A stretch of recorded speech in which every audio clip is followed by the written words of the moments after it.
Hello everyone, কেমন আছো তোমরা সবাই? আশা করি সবাই খুব খুব ভালো আছো, আর আমিও কিন্তু অনেক ভালো আছি। প্রায় 2 মাস হয়ে গেল আমি তোমাদের সাথে কোনো রান্নার ভিডিও শেয়ার করতেই পারছি না। তোমরা যারা যারা আমাকে খুব ভালোবাসো তারা কিন্তু আমার প্রত্যেকটা ভিডিওতেই প্রায় একটাই কমেন্ট করে থাকো, দিদি কবে থেকে আবার রান্নার ভিডিও দেবে।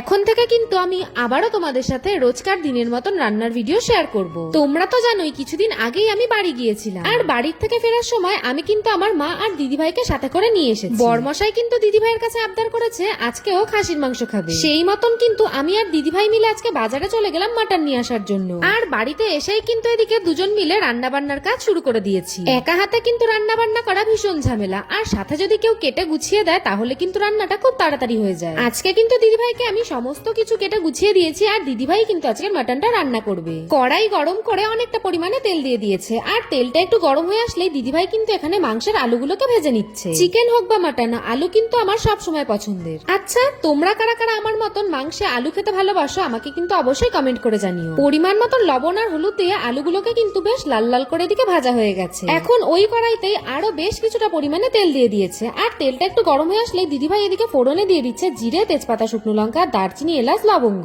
ফোড়নটাকে 2-3 সেকেন্ড নেড়ে চেড়েই দিদিভাই এখন এর মধ্যে দিয়ে দিচ্ছে আগে থেকেই কেটে রাখা পেঁয়াজ কুচি। মাটন যেহেতু অনেকটা, তাই পেঁয়াজও কিন্তু অনেকটা দেওয়া হয়েছে।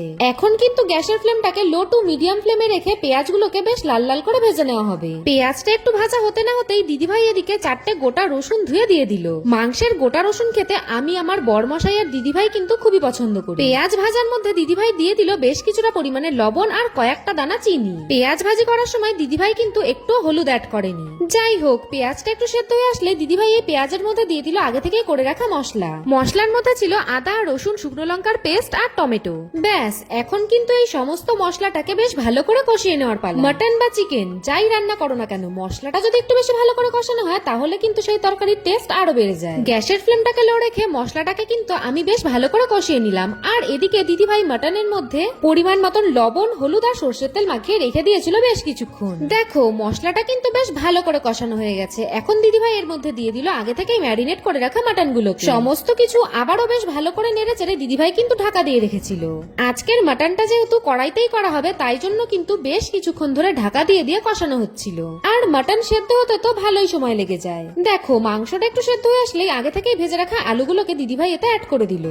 এদিকে দিদিভাই আর আমার বরমশাই বলছিল তাদের জন্য যেন একটু কষা মাংস দিই। চিকেন হোক বা মাটন, রান্না করার সময় কষা মাংস খেতে কিন্তু বেশ ভালো লাগে। তোমরা কারা কারা আমাদের মতন কষা মাংস খেতে ভালোবাসো অবশ্যই কমেন্ট করে জানিও। এদিকে মাংস কষা হয়ে গেলে এর মধ্যে দিয়ে দিলাম পরিমাণ মতন জল। বেশ, ঝোলটা ভালো করে ফুটে আসলেই দিদিভাই এর মধ্যে দিয়ে দিল বেশ কিছুটা পরিমাণে ঘি। জানি না কেন চিকেন বা মাটনে ঘিয়ের গন্ধটা আমি একদমই সহ্য করতে পারি, কিন্তু দিদিভাই বলল ঘি দিলে নাকি মাটনের টেস্ট আরো বেড়ে যাবে। যাই হোক, আজকের এই রেসিপিটা তোমাদের কেমন লাগলো অবশ্যই কমেন্ট করে জানিও। আর তোমরা কোন কোন নতুন নতুন রেসিপি রান্নার ভিডিও দেখতে চাও সেটা জানাতে কিন্তু একদমই ভুলো না। আজকের মতন এইটুকুই। তোমরা সবাই ভালো থেকো, সুস্থ থেকো। চলে আসবো আবার নতুন আর একটা রান্নার ভিডিও নিয়ে। তো চলো সবাইকে টাটা।